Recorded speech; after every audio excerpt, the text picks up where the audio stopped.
Hello there, my name's Card, and here on my YouTube page I like to make simple little videos about all sorts of different things which cross my mind. Today I just want to briefly point out a lot of objective errors and mistakes in a video I've seen has been doing the rounds on YouTube recently, and I wanted to tie that critique into a broader point about the trustability of content on YouTube generally. If you'll bear with me, I'm going to be talking about a video called The Slow, Painful, Greedy Death of Angry Birds, from a channel called SunnyV2. And I'll link that video itself at the top of the description because it's always best practice to do so. Now, SunnyV2 is a big, successful channel. Over 4 million subscribers currently, and this channel makes a 10-minute video roughly every week, usually about a person or topic of interest in contemporary internet culture, all of which typically get over 1 million views apiece. Now, at time of writing, this channel's most recent video is the aforementioned one about the Angry Birds mobile gaming franchise. And SunnyV2's general thesis is that Angry Birds' parent company, Rovio, mismanaged their initial fantastic success so hard that the franchise has essentially tanked in more recent years. Nowadays, they're doing worse financially and the games have gotten much worse. That, in and of itself, is essentially correct. No argument there. But in laying out the timeline for how exactly this happened, Sunny does make quite a few factual errors. I'll just briefly run through those first. At the start of the video, Sunny sets up the narrative of Angry Birds' initial success by telling us that in 2011 the franchise was super popular. Specifically, the video alludes to multiple games, toys, and movies. Back in 2011, Angry Birds was everywhere. They had multiple different games, toys, and movies, generating hundreds of millions of dollars. But for this claim to work that specifically, you'd need to start the video at least a few years closer to the current day than just 2011. In 2011, Angry Birds was ascendant, yes, but nowhere near its eventual peak. In 2011, the franchise had essentially only just released its second sequel. Physical Angry Birds merchandising did exist, but it was still pretty thin on the ground, and there definitely wasn't an Angry Birds movie then. The big theatrically released Angry Birds movie came out a full 5 years later, in 2016. Even the first attempt of any sort to adapt Angry Birds into a televisual story, a cheapo made-for-TV short-form animated series which got a limited international release called Angry Birds Toons, still only started airing in 2013. So the opening of the SunnyV2 video is definitely kind of sloppy, in my opinion. Later, talking about how the success of the games eventually led to the films and then to further expansion of the franchise, Sunny gets the timeline wrong, this time in the opposite direction. Here, the video claims that Rovio, the parent company, started making amusement parks after the first movie did so well. But with a star-studded cast and a fun little story, the Angry Birds movie did surprisingly well. It made over $350 million from its $70 million budget and put Angry Birds back into the public spotlight. People began replaying their previously released games, while Angry Birds theme parks popped up in different countries. The narrative of the video was just wrong on that. By the time the movie came out, again in 2016, the amusement parks had already been a thing for a couple years at least. There were attractions based on the games in Finland, the UK, the US, and all over Southeast Asia by the time the first movie released. And as far as I can tell, Rovio didn't even open that many more after the movie either, with the extent of that sort of thing mainly being limited to smaller Angry Birds themed attractions at pre-existing locations. Next, the video gets into how Rovio eventually stopped supporting their older Angry Birds games and ended up removing them from mobile apps stores. Here.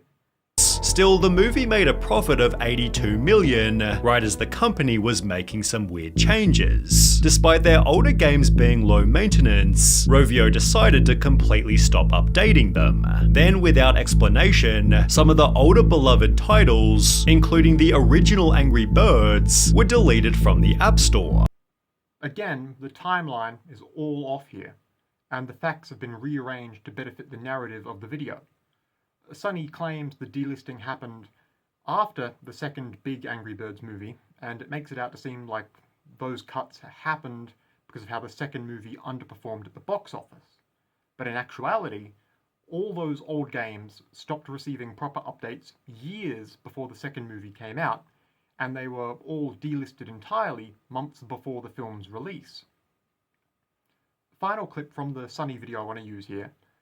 The video mentions towards its end that the first Angry Birds game was re-released.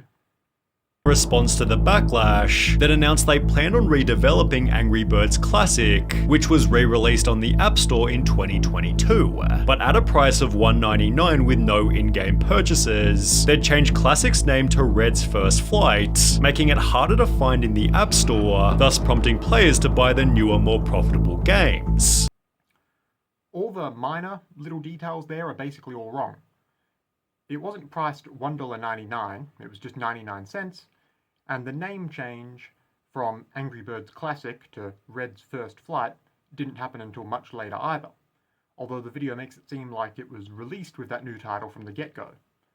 Also, I feel the Sunny video implies all this happened basically right after the original versions of the games were all delisted, but the Classic re-release actually occurred a full 2 years later after that. Now, that's all as far as I can tell. Everything the SunnyV2 video gets objectively wrong about the Angry Birds franchise. But what point am I trying to make here? Like I said at the start of this video, the general idea Sunny was reaching for here was right. Angry Birds was, broadly speaking, mismanaged.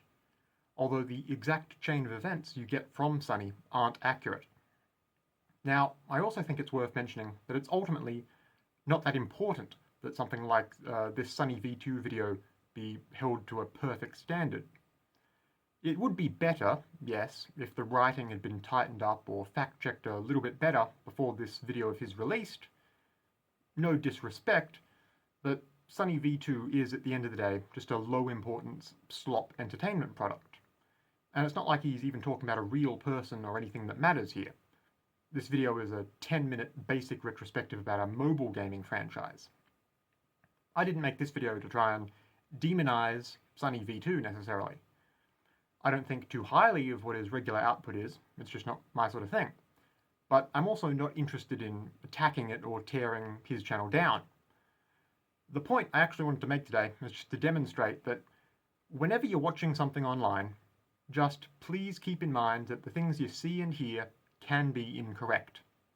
Misinformation and disinformation isn't necessarily always made maliciously. Most of the time, it's just the result of a few sloppy mistakes here and there, and a little editorial oversight. But it's still important to just remember that online creators make mistakes. Don't take any video or article or reporting as fact just because it's from a source you think looks good or you use a lot. That includes this video of mine. If the history of Angry Birds matters to you, don't just mindlessly believe what I'm saying solely because I said it and it seems convincing. I stand by everything I'm saying, but if you want, feel free to double check it all yourself. You should fact check anything that matters. But you can learn how to effectively fact check little trivial subjects like this so that you're ready for real when you're dealing with a serious topic. I also think it's worth pointing out that I happened to see this SunnyV2 video pretty much as soon as it came out. And since it rubbed me the wrong way, I got the idea to do this video fact-checking it then and there. And it's already taken me a couple days to get around to scripting and filming this video, and then it'll probably be another day before I finish up the editing once I find the spare time. And my video will just be super simple because I'm just a YouTube hobbyist. Just imagine if I had to make something with the same production values and quality of editing as the original SunnyV2 video I'm critiquing. It would take much, much longer. The second unfortunate takeaway here, and the second thing I wanted to bring up today, is that even really simple misinformation often takes a disproportionate amount of effort to debunk properly. And correcting something wrong that someone else has done is busy work that ideally wouldn't exist. Just keep that in mind too. Try not to make mistakes because it just makes work for other people. That's a good thing to remember in many more contexts than just videos on YouTube too. Anyway, it's just something I wanted to articulate for anyone who will listen. Once again, my name's Card. If you might be interested in hearing more from me, feel free to subscribe to this YouTube page, or just take a look at my other videos. Either way, goodbye for now, and have a lovely day.